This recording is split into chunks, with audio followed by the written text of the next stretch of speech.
By Dr. Zuhdi Jasser in Phoenix. He is the founder and president at the American Islamic Forum for Democracy. We're also joined by Middle East Forum fellow Raheem Kassam from Washington.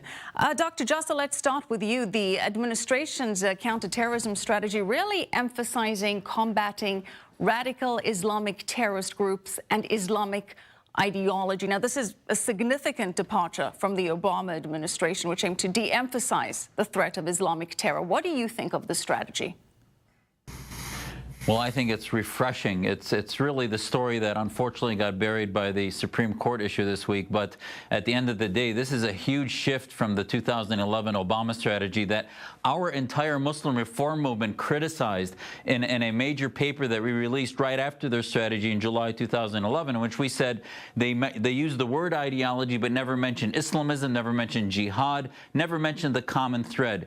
This counterterrorism strategy is refreshingly honest. It talks about the common thread, talks about the fact that even though ISIS is on the verge of being decimated, the ideology will keep coming back as a whack-a-mole to Al-Qaeda, to Palestinian Jihad, to Hamas, etc. So basically, this is an honest strategy given to the American people as a roadmap of what the Trump administration is planning to do. We saw the absence of the term CVE.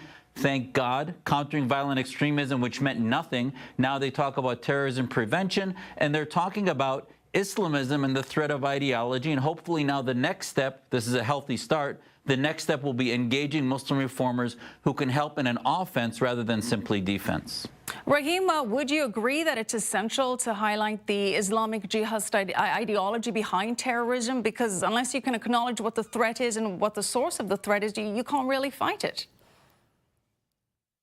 Yeah, I think Dr. Jasser is exactly correct in what he says about playing whack-a-mole. You know, these groups don't just disappear, they transfigure, they change their names, they may change their tactics, but the underlying threat remains the same.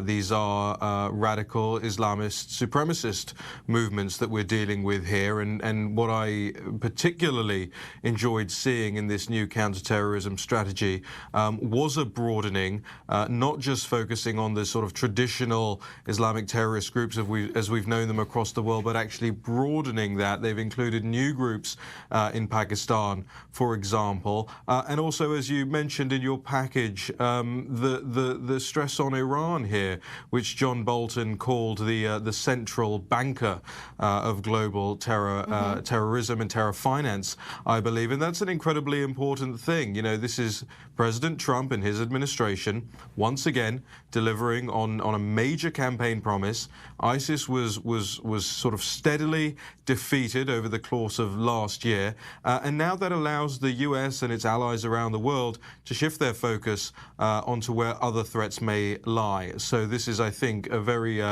interesting development, a very positive development, but it's a shame, as Dr. Jasser said, that it's been overshadowed by Democrats on Capitol Hill leaping and screaming about Justice Kavanaugh.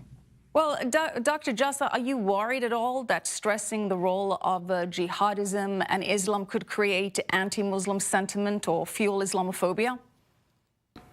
Absolutely not. I mean, actually, the establishment over at the Atlantic responded and said this is actually a minimal change. They tried to say that it was hardly any movement at the needle and that they really continued the same policy. I think that tells you that when you're honest about jihadism and Islamism, the folks who are experts in this realize there's not much to say other than to deal with the truth. And I think there's nothing more anti-Islamic or anti-Muslim than lying to America and treating Muslims as children rather than as adults, and actually then generalizing that we're all either peaceful or we're all either radical. Somewhere in the middle is the truth. And when you deal with it as truthful and as adults, actually it becomes much more honest, and you engage Muslims as a solution rather than simply ignoring them because you're worried about political correctness and the grievance groups like the Council on American Islamic Relations and other Islamists that are now surely going to read this and wither away.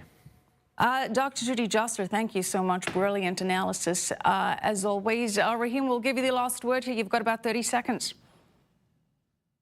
Yeah, look, I want to stress that while the Obama administration thought that climate change was the main driver or one of the main drivers of global Islamic terrorism, this administration is actually taking it seriously, and it bodes very well for fighting off not just the ideology, but also fighting back against these nonsense Islamophobia claims. The real Islamophobes, as Dr. Jasser said, are the ones who protect radical Islamic terrorists within Muslim communities, and I think this strategy changes that.